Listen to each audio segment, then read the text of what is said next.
Greetings and welcome to Ask Dr. Danett, where I answer one women's wellness question from an Eastern medicine perspective. This week's Ask Dr. Danett is a special edition as at the time of this recording, we are in National Women's Health Week, one of my favorite health observances. I appreciate this observance because it overlaps with something Eastern medicine has understood for thousands of years, that women's health must be viewed across the stages and cycles of life, not just through isolated symptoms or moments in time. So today's question is, why is it important to look at women's health across the stages of life? So whenever I work with a woman one-on-one, the intake process is very comprehensive. Some questions may seem related to why she came in, while others may not. And I often tell patients, I need to understand the movie of your life. What I'm seeing right now is only a snapshot. Because our health story does not begin when symptoms appear. Eastern medicine teaches that our health is shaped over time through many factors, including the health of our parents when we were conceived, the environments we moved through, nourishment, stress level, emotional experiences, sleep, lifestyle patterns, and the different cycles that we experience as women. In Eastern medicine, women's health is traditionally viewed in cycles of 7 years, with each stage building upon the next.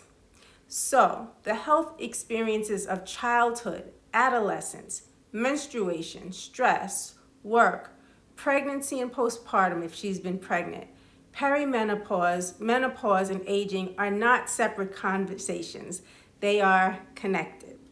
For example, when I'm working with a woman, I may ask questions about what her health was like as a child, when she began menstruating, what her cycles have been like over time, stress levels, work life, sleep, whether she's been pregnant, and other experiences that may have affected her health along the way.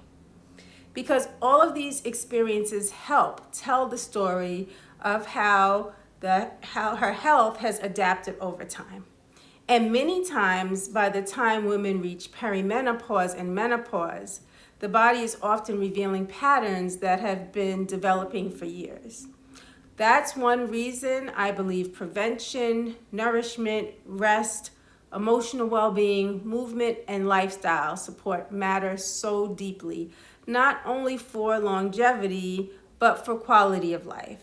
Because we don't simply want to live longer, right? Most of us want to feel well enough to fully live our lives, fulfill our purpose, maintain our independence, and continue showing up for the people and communities we care about.